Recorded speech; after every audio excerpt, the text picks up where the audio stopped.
जय शंकर भगवान की। हरितालिका तीज का यह व्रत भाद्रपद मास के शुक्ल पक्ष तृतीया को किया जाता है। तृतीय तिथि होने के कारण स्त्रियों में यह व्रत अधिकतर तीजों के नाम से जाना जाता है। कुंवारी लड़कियों में यह व्रत इच्छित वर पाने की इच्छा से तथा विवाहित स्त्रियां सुहाग की रक्षा और पति सुख की कामना से करती हैं। प्राचीन काल से चल रही मान्यता के अनुसार इस व्रत को करने वाली स्त्रियां पार्वती के समान सुखपूर्वक जीवन यापन करके शिवलोक को प्राप्त होती हैं। हरितालिका व्रत का करने की विधि: व्रत करने वाला व्यक्ति सूर्योदय से पहले उठे, भगवान शंकर जी का स्मरण करे, फिर नित्य कर्मों से निवृत्त होकर शिवालय में जाए जहां पूजन करना हो, और कथा पढ़नी अथवा सुननी चाहिए। यदि हो सके तो शिव मंदिर में शिव पार्वती पूजन के लिए केले के बंदरवार इत्यादि अनेक पुष्पमालाओं से सुसज्जित एक सुंदर मंडप तैयार कर लें। सुहाग चाहने वाली स्त्रियों को शंकर पार्वती की बालू रेत की प्रतिमा बनाकर उसे उस मंडप में स्थापित करना चाहिए। पूजा में शिव पार्वती से संबंधित कोई भी स्रोत अथवा शिव चालीसा का पाठ करें।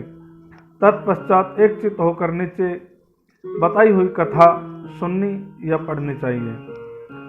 तीज की व्रत कथा: जिनके दिव्य केशों पर मंदार के पुष्पों की माला शोभित है और जिन भगवान शंकर के मस्तक पर चंद्रमा, कंठ में मुंडों की माला पड़ी हुई है, जो माता पार्वती दिव्य वस्त्रों से तथा भगवान शंकर दिगंबर वेश धारण किए हुए हैं, उन दोनों भवानी शंकर को नमस्कार करता हूँ।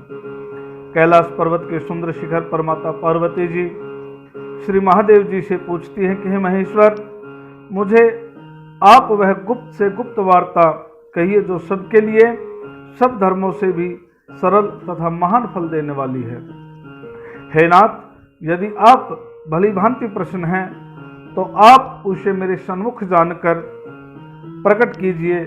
हे जगत नाथ, यदि आप मध्य और अंत रहित हैं, आपकी माया का कोई पार नहीं है, आपको मैंने किस भांति प्राप्त किया है, कौन से व्रत तप या दान के पुण्य फल से आप मुझको वर रूप में मिले। श्री महादेव जी बोले, हे देवी, यह सुन, मैं तेरे सन्मुख उस व्रत को कहता हूँ जो परम गुप्त, जैसे तारागणों में चंद्रमा, ग्रहों में सूर्य, वर्णों में ब्राह्मण, देवताओं में गंगा, पुराणों में महाभारत, वेदों में साम और इंद्रियों में मन श्रेष्ठ है, वैसे ही प्राण और वेद सब में इसका वर्णन आया है, जिसके प्रभाव से तुमको मेरा आधा आसन प्राप्त हुआ। हे प्रिय, उसी का मैं तुमसे वर्णन करता हूँ। सुनो, भाद्रपद मास के शुक्ल पक्ष की हस्त नक्षत्र से तृतीया तीज के दिन इस व्रत का अनुष्ठान मात्र करने से सब पापों का नाश होता है। तुमने पहले हिमालय पर्वत पर इस महान व्रत को किया जो मैं तुम्हें सुनाता हूँ। पार्वती जी बोली, हे प्रभु, इस व्रत को मैंने किस लिए किया था, यह मुझे सुनने की इच्छा है, सो आप कृपा करके कहिए। शंकर जी बोले, आर्यावर्त में हिमालय नामक एक महान पर्वत है, जहाँ अनेक प्रकार की भूमि, अनेक प्रकार के वृक्षों से सुशोभित, जो सदैव बर्फ से ढके हुए तथा गंगा की कलकल ध्वनि से शब्दमायन है। हे पार्वती, तुमने बाल्यकाल में उसी स्थान पर परम तप किया था और 12 साल तक नीचे को मुख करके धूम्रपान ही किया था।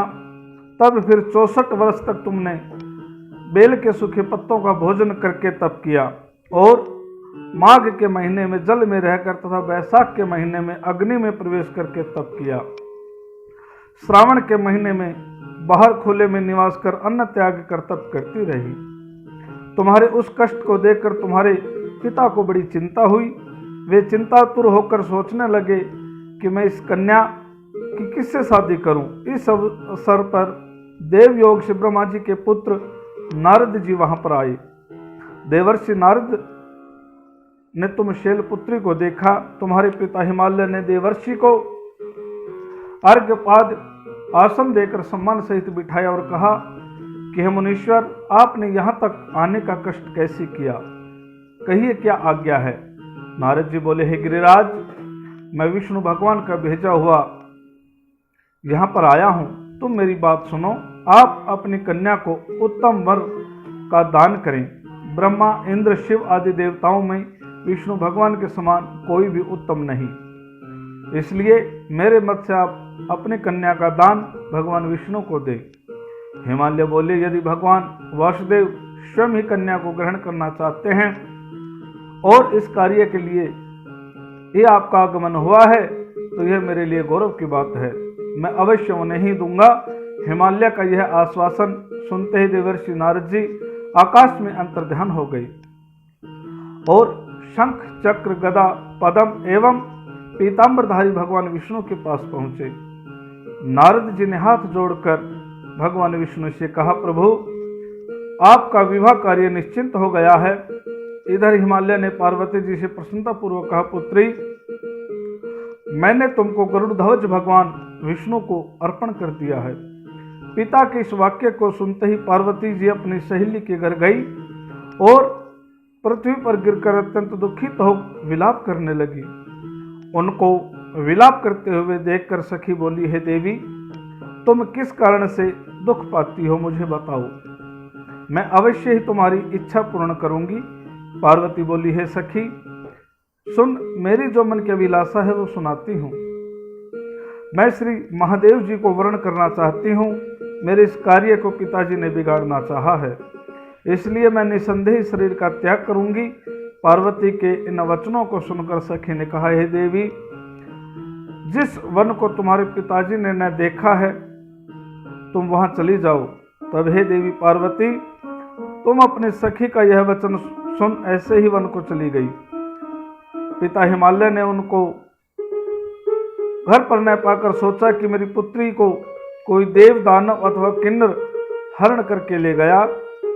मैंने नारद जी को वचन दिया था कि मैं पुत्री का गरुड़ ध्वज भगवान के साथ वर्ण करूंगा। हाय अब यह कैसे पूर्ण होगा। ऐसा सोचकर वे चिंतातुर हो मूर्छित हो गए। तब सब लोग हाहाकार करते हुए दौड़े और मूर्छा दूर होने पर गिरिराज से बोले कि हमें आप अपनी मूर्छा का कारण बताइए। तो हिमालय बोले, मेरे दुख का कारण यह है कि मेरी रत्न रूपी कन्या को कोई हरण करके ले गया।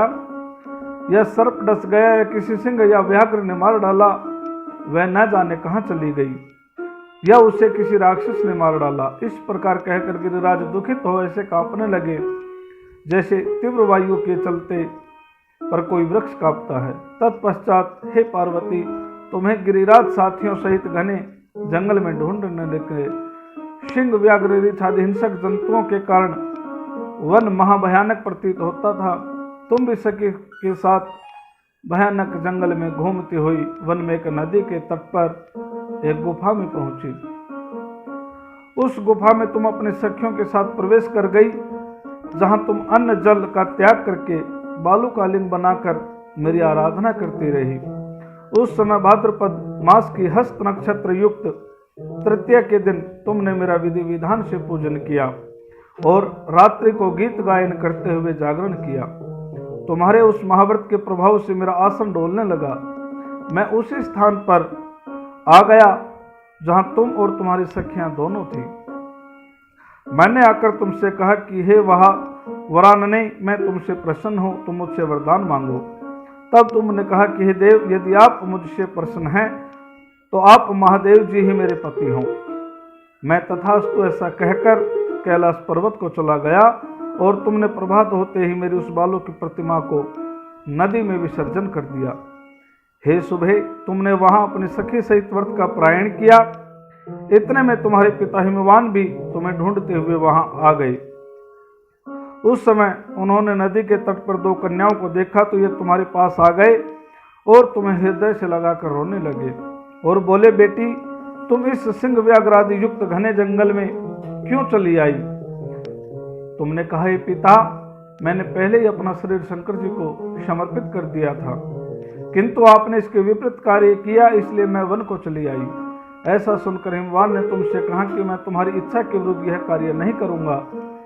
तब वे तुम्हें लेकर घर को आए और तुम्हारा विवाह मेरे साथ कर दिया। हे प्रिय, उस व्रत के प्रभाव से तुमको मेरा अर्धासन प्राप्त हुआ है। इस व्रतराज को मैंने अभी तक किसी के सम्मुख वर्णन नहीं किया। हे देवी, अब मैं तुम्हें बताता हूँ कि इस व्रत का नाम यह क्यों पड़ा। तुमको सखी हरण करके ले गई थी, इसलिए हरताली का नाम पड़ा। पार्वती जी बोली, हे स्वामी, आपने इस व्रतराज का नाम तो बता दिया, किंतु मुझे इसकी विधि एवं फल भी बताइए। किसके करने से किस फल की प्राप्ति होती है। तब भगवान शंकर जी बोले, इस स्त्री जाति के अति उत्तम व्रत की विधि सुनिए। सौभाग्य की इच्छा रखने वाली स्त्रियां इस व्रत को विधि पूर्वक करें। केले के खंभों से मंडप बनाकर उसे बंद्रवारों से सुशोभित करें। उसमें विविध रंगों के उत्तम रेशमी वस्त्र की चांदनी ऊपर तान दे। चंदन आदि सुगंधित द्रव्यों का लेपन करके स्त्रियां एकत्रित हों। शंख, भेरी, मृदंग आदि बजावें। विधि पूर्वक मंगलाचार करके श्री गौरी शंकर की बालू निर्मित प्रतिमा स्थापित करें। फिर भगवान शिव पार्वती का गंध, धूप, पुष्प आदि से विधि पूर्वक पूजन करें। अनेक नैवेद्यों का भोग लगावें। रात्रि को जागरण करें और नारियल, सुपारी, जवारी, नींबू, लौंग, अनार, नारंगी आदि ऋतु फलों तथा फूलों को एकत्रित करके धूप, दीप आदि से पूजन करके कहें कि हे कल्याण स्वरूप शिव, हे मंगल रूप शिव, हे मंगल रूप महेश्वरी, हे शिवे, सब मनोकामनाओं को देने वाली देवी, कल्याण रूप तुम्हें नमस्कार है। कल्याण स्वरूप माता पार्वती, हम तुम्हें नमस्कार करते हैं। भगवान शंकर जी को सदैव नमस्कार करते हैं। हे ब्रह्म रूपिणी, जगत का पालन करने वाली माँ, आपको नमस्कार है। हे सिंहवादिनी, मैं तुम्हें सांसारिक भय मुख से व्याकुल हूं, तो मेरी रक्षा करो। हे महेश्वरी, मैंने इसी अभिलाषा से आपका पूजन किया है। हे पार्वती माता, आप मेरे ऊपर प्रसन्न होकर मुझे सुख और सौभाग्य प्रदान कीजिए। इस प्रकार के शब्दों द्वारा उमा सहित शंकर जी भगवान का पूजन करना चाहिए। विधि पूर्वक कथा सुनकर गौ, वस्त्र, आभूषण आदि ब्राह्मणों को दान करें। इस प्रकार से व्रत करने वाले के सब पाप नष्ट हो जाते हैं। बोले शंकर भगवान की जय।